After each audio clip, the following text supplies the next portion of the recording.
எனது 100வது வயதில் எமது நாட்டில் நண்பனுக்கும் பகைவனுக்கும் இடையிலான எல்லைகள் இல்லாமல் போனது, விரக்தி வளர்ந்தது, உயிர் வாழ்வதற்கு கொலைப்பழப்பானது. இவற்றை இந்த வயதில் எப்படி நான் தாங்கிக் கொள்வது? ஒரு நாள் இரவு எனது கனவில் ஒரு பெரியார் வந்தார். நான் அவரிடம் கேட்டேன், நீங்கள்தானே என்னுடைய 10 வயதில் என் கையில் தராசை தந்தவர்? அதற்கு அவர் கூறினார், ஆம், நீ அதற்கான விளக்கத்தை புரிந்து கொண்டாய். உண்மையில் நீ மிகவும் நீதியுடன் மக்களுடன் நடந்து கொண்டாய் என்றார். மேலும் கூறினார், அப்தத், உன்னுடைய இதயத்தில் உணரும் கனத்தை நான் அறிகிறேன். எதற்கு உன்னால் முடியாத விடயங்களுக்காக கவலைப்படுகிறாய்? உன்னுடைய பலத்தை நீ பாவிக்க வேண்டும். உண்மையான வரலாற்றை சிறுவர்களுக்கு கற்றுக்கொடு, அவர்களை நல்லவர்களாக வளர்த்து எடு. இது உன்னால் முடியுமானதுதான். நான் உறக்கத்தில் இருந்து துடித்து விழுந்தேன். என்னுடைய நடுங்கும் கைகள் மேலும் பதறின. சாரா ஆசிரியராக இருந்தபோது என்னிடம் கூறியது எனக்கு ஞாபகத்துக்கு வந்தது. வறண்ட மண்ணிலும் கூட நீதியின் விதை முளைக்க முடியும். எனது 115வது வயதில் என் கைகள் பேனாவை பிடிக்க முடியாத அளவு வலுவிழந்து விட்டன. ஆனால் என் இதயம் இன்னும் கதைகளை எழுதியது. நட்சத்திரங்களுக்கு அடியில் கூடிய இளம் சிறுவர்களுக்கு மெதுவாக கற்றுக் கொடுத்தேன். சிறுவர்கள் என்னிடம் கேட்டார்கள், அப்பா, நாங்கள் எப்போதாவது நிம்மதியாக வாழ முடியுமா? நான் பதிலளித்தேன், தாராளமாக முடியும். ஆனால் சுயநலத்தை கைவிட வேண்டும். இந்த சுயநலம்தான் தராசை வளைக்கிறது. அதனுடன் பேராசையும் சேர்ந்து விட்டால் தராசுக்கு அங்கு வேலையே கிடையாது என்றேன். சிறுவர்கள் அனைத்தையும் புரிந்துவிட்டவர்களைப் போல தலை அசைத்தார்கள்.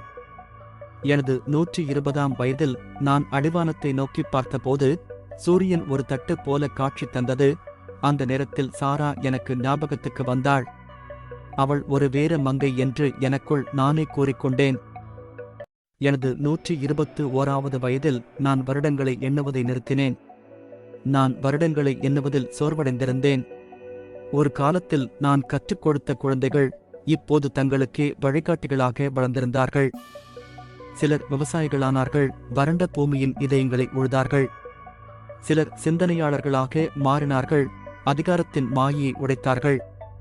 சிலர் நீதிக்காக தங்களையே தியாகம் செய்தார்கள். அவர்களின் உடல்கள் அடக்கம் செய்யப்பட்டன, ஆனால் அவர்களுடைய இரத்தம் பூமிக்கு உரமானது. எனது 128வது வயதில் என் எலும்புகள் நொறுங்கும் நிலையில் இருந்தன.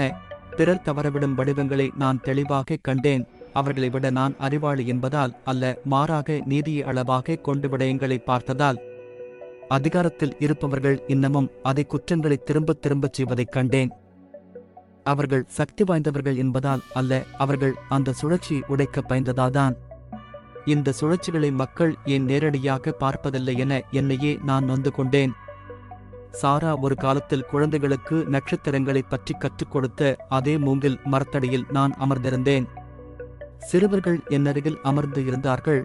அதில் ஒருவன் கேட்டான், இறைவன் அதிகாரத்தில் உள்ளவர்களை தீமை செய்வதில் இருந்து ஏன் தடுத்து நிறுத்துவதில்லை என்று. அதற்கு நான் சோர்வான குரலில் பதிலளித்தேன், அதற்குத்தானே அவர் உன்னையே அனுப்பியிருக்கிறார், நீதான் தடுத்து நிறுத்த வேண்டும் என்றேன். இந்த பதிலை அந்த சிறுவன் எதிர்பார்த்திருக்க மாட்டான் போலும். அவன் அதிர்ந்து நின்றான். ஆனால் சற்று நேரத்தில் புரிந்து கொண்டான். அவனது கண்களில் இருந்து கண்ணீர் வடிவதை பார்க்கிறேன்.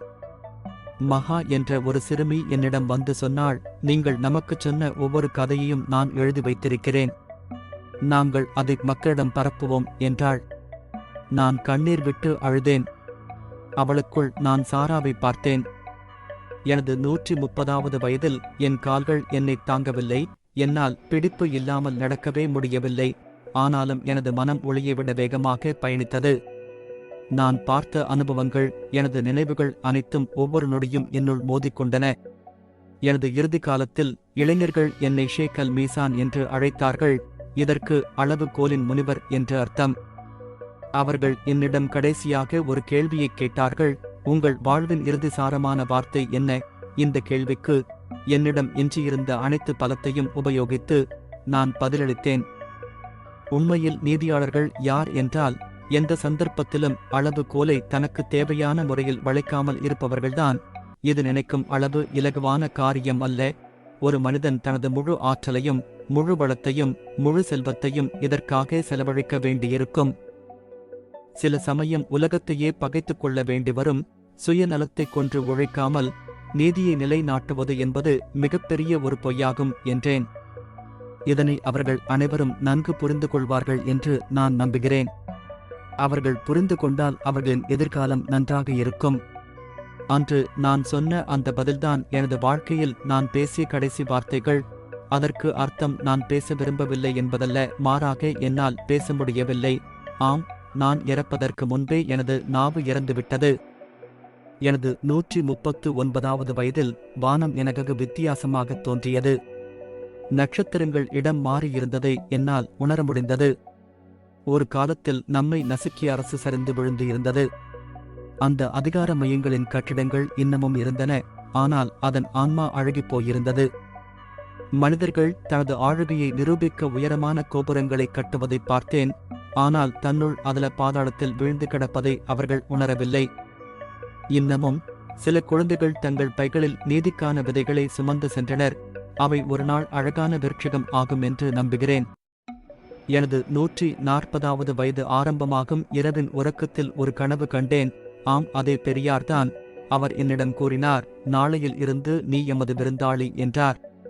காலையில் பூமி என்னை வீட்டிற்குள் அழைப்பதை உணர்ந்தேன். நான் என் முதுகை மண்ணுக்கும் முகத்தை வானத்திற்குமாக படுத்துக் கொண்டேன். அப்போது நான் மெதுவாக, என் இறைவா, நான் அளவுகோலை நேராக வைத்தேன், எந்த சந்தர்ப்பத்திலும் அதை வளைக்கவில்லை என்றேன். என் மாணவர்கள் அனைவரும் என்னை சூழ நின்று அழுது கொண்டு இருந்தார்கள். ஆனால் நான் சிரித்துக் கொண்டு இருந்தேன். அதனை யாரும் பார்த்திருக்க வாய்ப்பில்லை. சூரியன் மறையும் போது உயிர்வானத்தை நோக்கி பயணமானது. என் ஆத்துமா எடுக்கப்பட்டது. கனவில் துவங்கிய எனது வாழ்க்கை எனது கனவுலகத்தை நோக்கி வேகமாக சென்று கொண்டு இருந்தது. என் மரணத்துக்குப் பின் எனக்கு யாரும் சிலை எழுப்பவில்லை. எந்த அதிகார அமைப்புகளும் விடுமுறை அறிவிக்கவில்லை. ஆனால் ஒரு மறைந்திருக்கும் பள்ளத்தாக்கில் பழையவர்களைக் கொண்ட ஒரு மரத்தடியில் எனது மாணவர்கள் இன்னமும் என்னை பார்க்க கூடுகிறார்கள். என்னை வணங்குவதற்காக அல்ல, நீதியின் விலையை ஞாபகம் படுத்திக் கொள்வதற்காக. அப்தத் என்றொரு மனிதனையும் சாரா என்றொரு பெண்ணையும் பற்றி அவர்கள் பேசுகிறார்கள். காரணம், நாங்கள் உண்மையாலும் பொறுமையாலும் போராடிய 2 போராளிகள். அவர்கள் ஒவ்வொரு முறையும் தராசை பார்க்கும்போது எனது வார்த்தையை நினைவு கூறுகிறார்கள். இந்த தராசு தங்கத்தை நிறுப்பதற்கானது அல்ல, மாறாக இது நீதியை நிறுப்பதற்கானது என்பதாக.